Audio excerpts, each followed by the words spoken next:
മലയാള മനോരമയും മാതൃഭൂമിയും കേരളകൗമുദി അടക്കമുള്ള പത്രമാധ്യമങ്ങൾ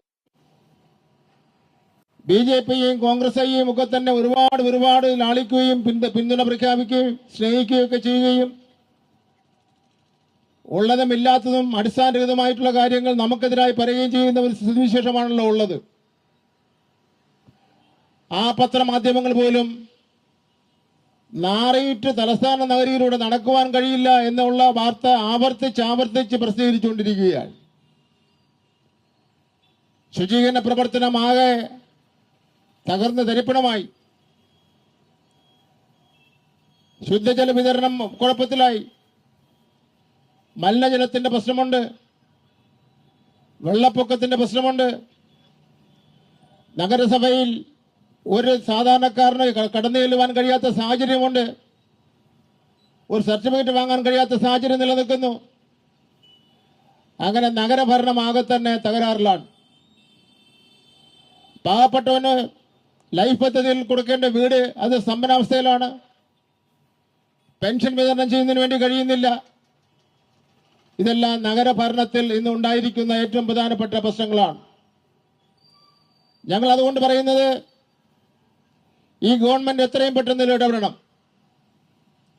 municipal act പ്രകാരം council യോഗം നടത്തിക്കൊണ്ടുപോകാൻ കഴിയാതിരിക്കുകയും വികസന പ്രവർത്തനങ്ങൾ തടയുന്ന നഗരഭരണമാണെങ്കിൽ ആ നഗരഭരണത്തിന്റെ പേരിൽ നടപടി സ്വീകരിക്കുന്നതിന് വേണ്ടിയുള്ള അധികാരം സംസ്ഥാന ഗവൺമെന്റിന് ഉണ്ട്. സംസ്ഥാന ഗവൺമെന്റ് അധികാരം ഉപയോഗപ്പെടുത്തണം. കഴിഞ്ഞ ദിവസം നമ്മൾ കണ്ടല്ലോ, UDF-കാർ യഥാർത്ഥത്തിൽ കാര്യം മനസ്സിലാക്കാതാണ് അവരെ UDF-ന്റെ 22 or 23 അംഗങ്ങൾ ഒപ്പിട്ട ഒരു അവിശ്വാസപ്രമേയ നോട്ടീസ് കൊടുത്ത്. മൂന്നിലൊന്ന് അംഗങ്ങൾ വേണം അവിശ്വാസപ്രമേയ നോട്ടീസ് കൊടുക്കണമെങ്കിൽ തന്നെ. LDF-ഉം UDF-ഉം കൂടെ ചേർന്ന് കൊടുത്താൽ അവിശ്വാസപ്രമേയ നോട്ടീസ് നിയമാനുസരണമാകും. പക്ഷെ ആ കാര്യത്തെ സംബന്ധിച്ചിടത്തോളം ഇപ്പോൾ ഞങ്ങൾ ആലോചിച്ചിട്ടില്ല എന്നുള്ള കാര്യം ഞങ്ങൾ ഇവിടെ സൂചിപ്പിക്കാൻ വേണ്ടി ഞാൻ ആഗ്രഹിക്കുകയാണ്. പക്ഷെ ആലോചിക്കേണ്ട സമയം വന്നുകൊണ്ടിരിക്കുകയാണ്. ആ സമയം ഏറ്റവും അടുത്ത ദിവസം ഏതാണെന്ന് നോക്കി, അടുത്ത സമയം ഏതാണെന്ന് നോക്കി കുറച്ചുകൂടെ കാര്യങ്ങൾ പുറത്തു വരാനുണ്ട്.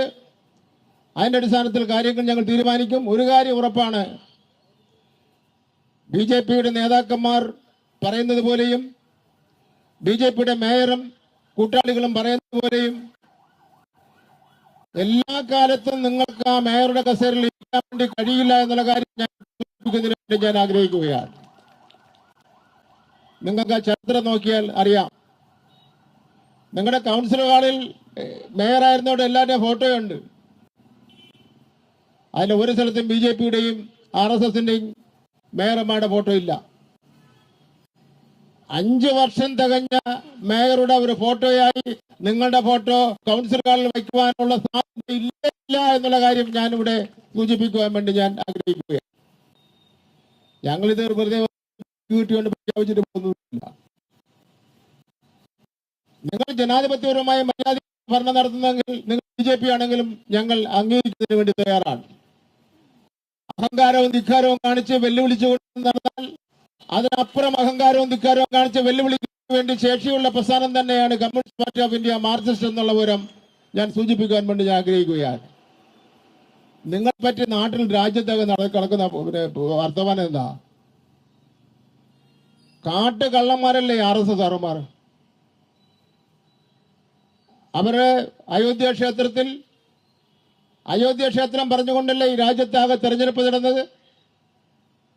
അയോധ്യ ക്ഷേത്രത്തിൽ പൂജ നടത്തിയതാരാ? അയോധ്യ ക്ഷേത്രത്തിലെ കാര്യങ്ങളൊക്കെ ചെയ്താരാ? UP മുഖ്യമന്ത്രി, ഇന്ത്യൻ പ്രധാനമന്ത്രിയും RSSന്റെ നേതാക്കന്മാരും. കോടാനുകോടി രൂപയുടെ സ്വത്ത് കാണാനില്ല, കോടാനുകോടിയുടെ സ്വർണം കാണാനില്ല. ഈ RSSകാരല്ലേ നേതൃത്വം കൊടുത്തിട്ടുള്ളവര്? RSSകാർ പറയണം, അയോധ്യ ക്ഷേത്രത്തിൽ, രാമക്ഷേത്രത്തിന് വേണ്ടി നിങ്ങൾ സ്വരൂപിച്ച സ്വർണവും സ്വത്തും എവിടെ പോയി എന്ന് നിങ്ങൾ പറയുന്നതിന് വേണ്ടി തയ്യാറാവണം. രാജ്യത്തെ ജനങ്ങളോട് നിങ്ങൾക്ക് പറയുന്നതിന് വേണ്ടിയുള്ള ഉത്തരവാദിത്തമുണ്ടെന്നുള്ള കാര്യം ഞാൻ സൂചിപ്പിക്കുകയാണ്. അങ്ങനെ കള്ളന്മാരുടെയും കൊള്ളക്കാരുടെയും ഒരു താവളമായി RSS പ്രസ്ഥാനം മാറിയിരിക്കുന്നു എന്നുള്ള കാര്യം ചൂണ്ടിക്കാണിക്കുവാൻ ഞങ്ങൾ ആഗ്രഹിക്കുകയാണ്. അതുകൊണ്ട് ഈ തിരുവനന്തപുരം നഗരസഭയിൽ അവിടെ ജനങ്ങളുടെ ആവശ്യങ്ങൾ നിറവേറ്റുന്നതിന് വേണ്ടി കഴിയേണ്ടതായിട്ടുണ്ട്. ഞങ്ങൾ അവിടെ നഗരത്തിന്റെ ആസ്ഥാനത്ത് ഭരണസമ്പന്നമൊന്നും നടത്തുന്നതിന് വേണ്ടി ഞങ്ങൾ പോകുന്നില്ല. ഞങ്ങൾ നാട്ടിലെ ജനങ്ങളെ ഈ കാര്യങ്ങൾ വിശദീകരിക്കുന്നതിന് വേണ്ടിയാണ് തീരുമാനിച്ചിട്ടുള്ളത്. ഞങ്ങളൊരു കാര്യം സൂചിപ്പിക്കുന്നു. ഇനി ഒരു തെരഞ്ഞെടുപ്പ് തിരുവനന്തപുരം നഗരസഭയിൽ നടന്നാൽ, നാളെ തിരുവനന്തപുരം നഗരസഭയിൽ ഒരു തെരഞ്ഞെടുപ്പ് നടന്നു കഴിഞ്ഞാൽ വൻപിച്ച ഭൂരിപക്ഷത്തോടു കൂടി ഇടതുപക്ഷ ജനാധിപത്യ മുന്നണി അധികാരത്തിൽ വരുമെന്ന് BJPയുടെ മേയർക്ക് ഒരു സംശയം വേണ്ട എന്നുള്ള കാര്യം ഞാൻ ഇവിടെ സൂചിപ്പിക്കാൻ വേണ്ടി ഞാൻ ആഗ്രഹിക്കുകയാണ്. ചില കുറവുകളുടെയൊക്കെ അടിസ്ഥാനത്തിൽ ചെറിയ വോട്ടുകൾക്കാണ് പരാജയപ്പെട്ടിട്ടുള്ളത്. ആ ചെറിയ വോട്ടുകളെല്ലാം അത് തരണം ചെയ്താൽ നല്ല പക്ഷത്തോടുകൂടി അധികാരത്തിൽ വരുമെന്ന കാര്യത്തിൽ തർക്കമില്ല. ഞാൻ മറ്റു കാര്യങ്ങളിലേക്കൊന്നും പോകുന്നില്ല. BJPയുടെ ഈ കള്ളക്കളി അവസാനിപ്പിക്കണം. RSSന്റെ ഈ കള്ളക്കളി അവസാനിപ്പിക്കണം. RSSന്റെ ഗുണ്ടായിസം അവസാനിപ്പിക്കണം. ജനാധിപത്യത്തിൽ ജനാധിപത്യ മര്യാദ അനുസരിച്ച് പ്രവർത്തിക്കുന്നതിന് വേണ്ടി തയ്യാറാവണം. അതുകൊണ്ട് തന്നെ നിങ്ങൾ യഥാർത്ഥത്തിൽ സ്ഥാനമൊഴിഞ്ഞ് ജനപതി തേടുക, അതല്ലെങ്കിൽ ജനാധിപത്യപരമായുള്ള ഭരണ സംവിധാനം ഉറപ്പുവരുത്തുക. അത് ഉന്നയിച്ചുകൊണ്ടാണ് ഇടതുപക്ഷ ജനാധിപത്യ മുന്നണിയുടെ നേതൃത്വത്തിൽ ഈ നിലയിലുള്ള ധർണ സംഘടിപ്പിച്ചിട്ടുള്ളത്. പാപ്പനംകോട് നേമം പ്രദേശത്തിലെ സഖാക്കളുടെ നേതൃത്വത്തിൽ പ്രധാനപ്പെട്ട സഖാക്കൾ പങ്കെടുത്തുകൊണ്ട് നടത്തുന്ന ഈ ധർണയിൽ പങ്കെടുത്ത മുഴുവൻ സഖാക്കളെയും CPMന്റെ തിരുവനന്തപുരം ജില്ലാ കമ്മിറ്റിക്ക് വേണ്ടി അഭിവാദ്യം ചെയ്തുകൊണ്ട് ഈ സായാഹ്ന ധർണ ഞാൻ ഉദ്ഘാടനം ചെയ്ത് അറിയിക്കുന്നു. നന്ദി, നമസ്കാരം.